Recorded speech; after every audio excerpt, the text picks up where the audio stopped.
4 দশক পর নতুন নেতা পেল বিএনপি। মায়ের প্রয়াণে চেয়ারম্যান হলেন তারেক রহমান। স্থায়ী কমিটির বৈঠকে সর্বসম্মত সিদ্ধান্ত, ইসির অনুরোধে উত্তরাঞ্চল সফর স্থগিত। আসন সমঝোতা হলেও বিএনপির বিদ্রোহী প্রার্থীতে শরিকদের অস্বস্তি।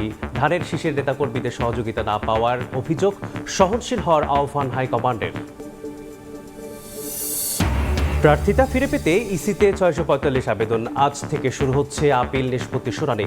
নির্বাচনে বড় চ্যালেঞ্জ অবৈধ উলুঠা অস্ত্র, ভোটের মাঠে ব্যবহার নিয়ে শঙ্কা। কক্সবাজার বিমানবন্দরের রানওয়েতে কুকুরের অবাধ বিচরণ, ঝুঁকিপূর্ণ হয়ে উঠেছে বিমান ওঠানামা। যে কোনো সময় দুর্ঘটনার শঙ্কা, সমস্যা সমাধানের চেষ্টায় ব্যবিচক।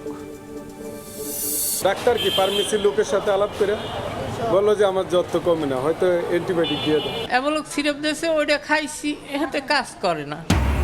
প্রেসক্রিপশন ছাড়াই পাড়া মহল্লায় মিলছে অ্যান্টিবায়োটিক। যথেচ্ছ ব্যবহারে হুমকিতে জনস্বাস্থ্য। কাজ করছে না 41% আইসিইউ রোগীর শরীরে, সচেতনতা তৈরির তাগিদ।